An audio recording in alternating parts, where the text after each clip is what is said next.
Best platform నీతి లేని అదొకటి. ఉదాహరణకు తెలంగాణ ఇప్పుడు ఇక్కడ కులగణన చేశారు. అప్పుడు ఏ కులం వాళ్ళు ఎంతమంది, ఏ మతం వాళ్ళు ఎంతమంది, అప్పుడు ఏమొచ్చింది దగ్గర రిపోర్టు, తెలంగాణలో క్రైస్తవులు లేదు అని 0. ఇప్పుడు మీకు ఎంతమంది పిల్లలు సార్? ఇద్దరండి. మీ మూడో అబ్బాయి ఏం చేస్తారు అని అడగదు సార్. పనికి వాళ్ళు కూర్చుంది. ఇప్పుడు మీకు ఇద్దరు పిల్లలు చెప్పాక మూడో కూర్చుని అలాగా తెలంగాణలో గొర్రెలే లేనప్పుడు వాళ్ళకి మొన్న ఎన్ని కోట్లు ఇచ్చారు?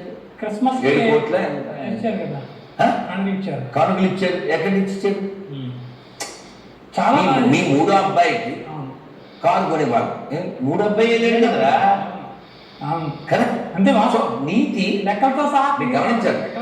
నీతి క్రైస్తవులకు లేదంటే అది వాళ్ళ జన్మ హక్కు, అది ఓకే. వాళ్ళ పుస్తకం ఇచ్చిన వాళ్ళ బుక్కు అలా హక్కు. కానీ గవర్నమెంట్ అంత సిగ్గురాకుండా ఎట్లుంటుంది కదా. సో కాబట్టి మీకు ఇంకో ఉదాహరణ కూడా చెప్తాను. ఆవిడ పేరు ఏదో శైలజ, కుందా శైలజ ఏదో, ఎక్కడ నెల్లూరులో. ఆవిడ గొర్రె. ఆవిడ తీసుకెళ్ళి రంగనాథ స్వామి కమిటీలో పెట్టి చెప్తే నేను వాళ్ళు మన వాళ్ళు వెళ్ళి ఎక్కేసారు, తీసేశారు అనుకోండి, కొందలేదు బొందలేదు అని బయట పంపించారు. విషయం ఏంటంటే మన గుడిలో ఇప్పుడు కాదు, దాదాపు 10 ఏళ్ల క్రితం పురుషోత్తపట్నం ఒక ఊరు, ఎక్కడ చిలకలూరిపేట దగ్గర ఒక ముక్కోటి ఏకాదశి. నేను మధ్యాహ్నం పూట వెళ్ళా.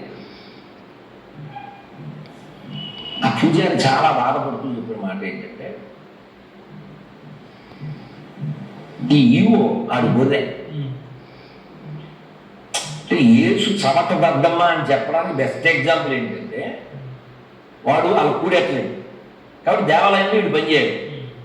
వీడు ఎవరిని దేవుడు కాదంటాడో ఆడి వీడికి దేవుడు అన్నం పెడుతుంటాడు.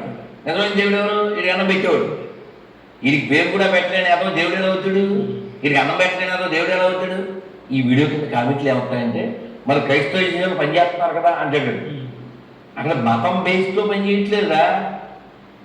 సత్యానాథంలో మతం బేస్తో పనిచేయట్లే, ఇంటెలిజెన్స్తో పనిచేస్తున్నారా.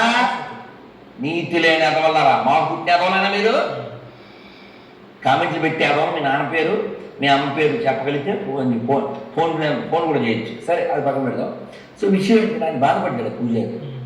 మధ్యాహ్నం అయింది, ఇంతవరకు పూలు రావు, ముక్కోటి ఏకాదశి. సో ఇలాంటి దరిద్రులు అక్కడ ఈవులు ఎందుకున్నారు? చాలా చోట్ల ఎందుకున్నారు? దేవాదాయ శాఖే 10 మంది కాబట్టి. గదమైందా? ఏ రకంగా అంటారు? మరి గుళ్ళో డబ్బులు ఎత్తుకెళ్ళి ఏదో పరిపాలన ఏదో కాదా? ఇప్పుడు దేవాదాయ శాఖ పుట్టి 70 ఏళ్ళే ఉంటుంది. దేవాదాయ శాఖ వలన దేవాలయాలకు ఎప్పుడైనా ఒక అంగుళం భూమి యాడ్ అయిందా? వీళ్ళు వచ్చిన తర్వాత కోల్పోవడం తప్ప. ఇప్పుడు కృష్ణదేవరాయలు